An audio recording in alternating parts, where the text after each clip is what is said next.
Hello, everybody. We're going to start off today with a little bit of a show and tell, and I have brought one of my prized possessions with me today. This is a copy of Elton John's Captain Fantastic in the Brown Dirt Cowboy. Now, I had the frightening realization the other day that there are students enrolled in college that were born after the year 2000. And so I feel like I may have to describe what this square actually is. This is a record. Inside of this record is this round disc that has a bunch of grooves on it, and with a combination of science and wizardry, when you put a needle onto these grooves, music comes out of it. And it's wonderful. And you may ask, why did I bring this record with me here today? Is this the most valuable record that I own? No, it's not at all. Is this my favorite record? Elton John is my favorite musician, but this wouldn't even be my favorite Elton John record. Is it my favorite album cover? There are some very interesting woodland fairy creatures on the front of this, but no, this isn't my favorite album cover either. But this is the first album that I ever acquired.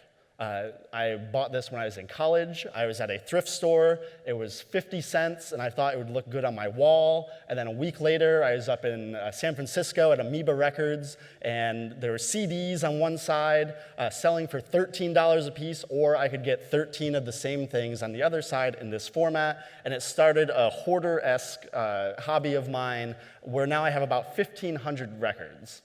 And when I moved from Los Angeles to Abu Dhabi, the majority of my moving stipend was put towards making sure all of my children arrived safely across the ocean. And so music is something to me that everybody loves music, or everybody loves at least a particular type of music. I have types of music that I don't like, but if I talk to anybody, the more I know about music, the better chance I will have with maybe be able to form some kind of connection with them or having a conversation. And music is a lot like food in the same way. Food is my other love. And everyone may have certain things that they don't like, but everyone loves food. And music, also like food, is something that we consume. In Shakespeare's Twelfth Night, it starts off with the line, "If music is the food of love, play on, give us excess." And we are consuming an excess amount of music. According to the recent Nielsen survey, the average American is listening to 32 hours of music a week. That is up from 26.6 last year and 23.3 the year before that. That's more than 4.5 hours of music a day that we are listening to. And while that sounds great and while I love music, I'm worried about the way that we are consuming music, that we have moved towards a way of fast food music consumption. And because of this, it's really in the future going to harm, in a sense, kill rock and roll and music as we know it. So we need to go on a little bit of a history lesson right now. We'll try and see if this clicker works. So over the last couple of years, we have seen a strong decline in the amount of album sales. So at the turn of the millennium, or the Willennium, for those of us who are really into Will Smith music, music sales were at a $21 billion industry. And that has gone down really fast. And you'll notice on this graph behind me that right around the year 2000 is when Napster was launched. And the launch of these music services, Napster, LimeWire, where now the world's library of music was available for free for people to download, changed the way that music was acquired by most people. And some artists really embraced this new type of music acquiring platform services. Like Limp Bizkit, Fred Durst, he thought, oh, this was a way that anyone can listen to my music and it would expose new people to the music that I'm making. But a lot of the artists were on the other side of the coin. Lars Ulrich of Metallica very famously sued Napster.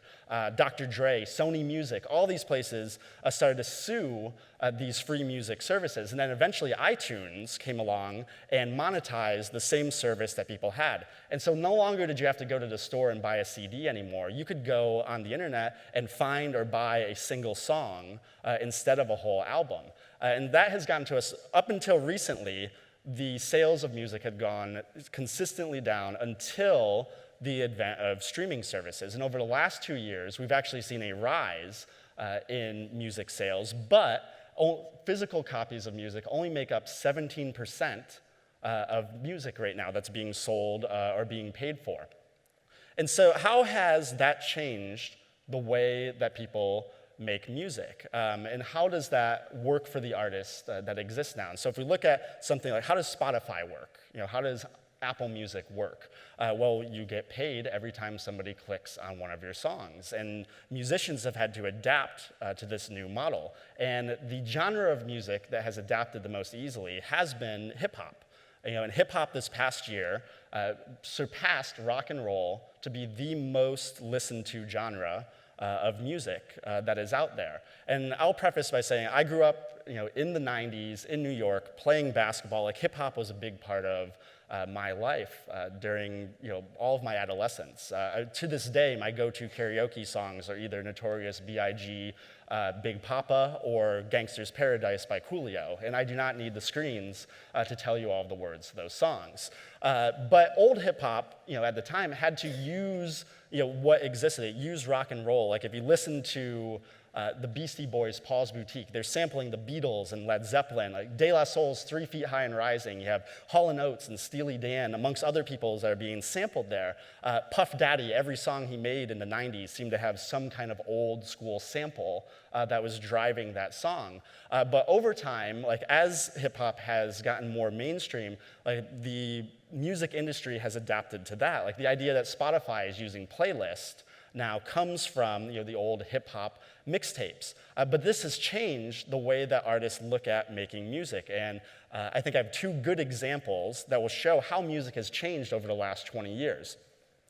How many of you are familiar with the recent hit song Gucci Gang by Lil Pump? If you're not familiar, I'll do a quick sample of it myself. It goes, Gucci gang, Gucci gang, Gucci gang, Gucci gang, for 2 minutes and 4 seconds. And that 2 minutes and 4 seconds is important because Gucci Gang is the shortest song to enter the top 10 on the Billboard charts since 1975. And that song was a song called Mr. Jaws. It was a novelty song that made the most out of the fact that people were scared to go into the water after seeing the movie Jaws. And that song was 2 minutes and 3 seconds long.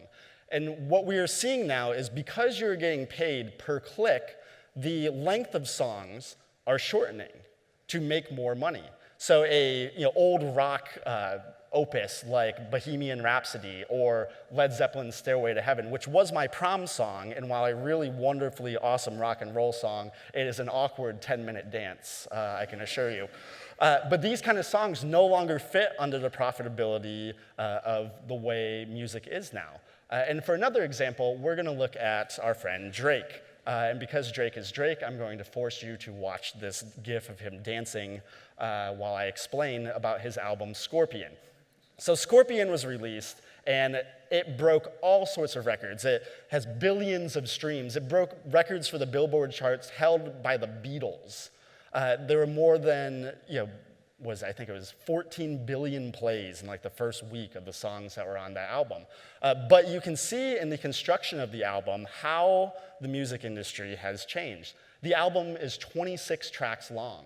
Even exceptionally bloated albums like George Harrison's All Things Must Pass, a 3-record album that he released after the Beatles, the rest of the Beatles, didn't allow him to put all of his music on their albums, that has less tracks than Scorpion does on there. All of the songs are short. They're shorter. They all sound more or less the same, and they all have this kind of like playlist quality of there's a different artist here, different artist there, and you press play, and Drake gets 26 plays worth of your support every time that you choose to listen to Scorpion. And that is what has changed. And what we don't realize is that while Spotify and iTunes and Apple Music and all these things make the world's music available to anyone at any given time, only 10% of artists account for 99% of the plays that happen on there. And you would think that 1 million plays, like I must be doing pretty well. I got 1 million plays of my album. 1 million plays translates to roughly $6,700. It's not necessarily like where musicians are making their money from, but if you talk to musicians over the last, ever since rock and roll came about, they would never say that album sales is where the bulk of their profits, their livelihood would come from. But it's rather from live shows, merchandise, and things that they themselves control as they're traveling around the country or traveling around the world, and you are supporting them. And when it comes to live music, there's some good news there. Live music attendance has gone up. BBC reported last year that there is a 30% increase in attendance of live shows in the UK. Concert revenue has gone up. Last year, people spent $8 billion on going to live shows. But if you look at those numbers a little bit more closely, you'll see that there are some issues that are there. When it comes to the number of people showing up to shows, there was a 30% increase, but there's a huge decrease in people going to smaller shows, so smaller gigs. And in fact, most of these people were going to the large festivals. They were going to the Coachellas, the Glastonburys, instead of seeing local shows or local artists instead. And when it comes to the tours themselves, there's $8 billion in ticket sales last year. Prices for tickets have been going up very, very rapidly. And last year's increase was 4.5% in the average ticket price. And when you look at the tours that have been successful, 19 of the most successful tours of all time have happened in the last 20 years.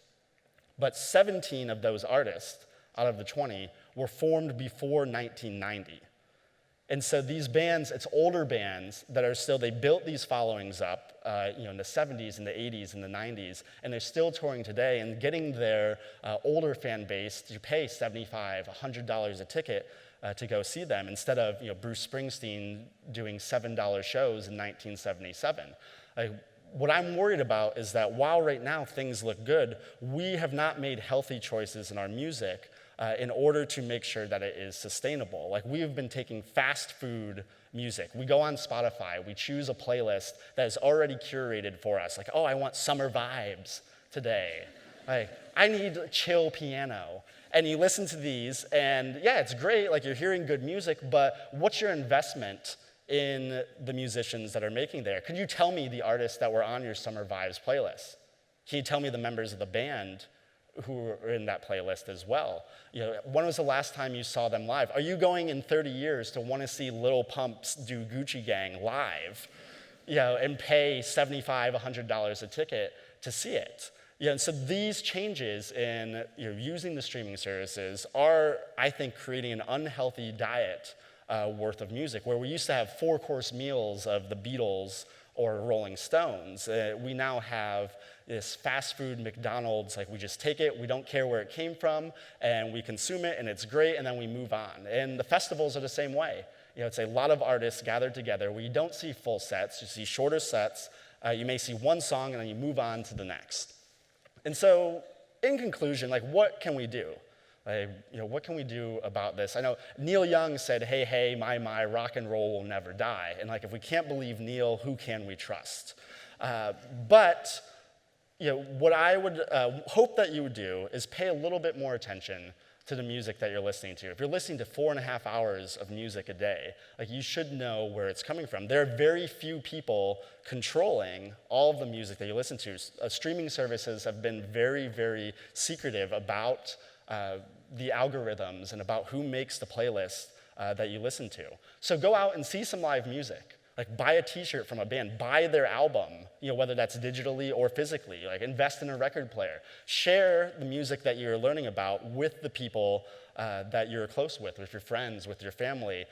Create this communal thing around rock and roll, because that was what was great about rock and roll. The idea of going to a concert, of everyone having this same album that we listened to, it created a communal bonding.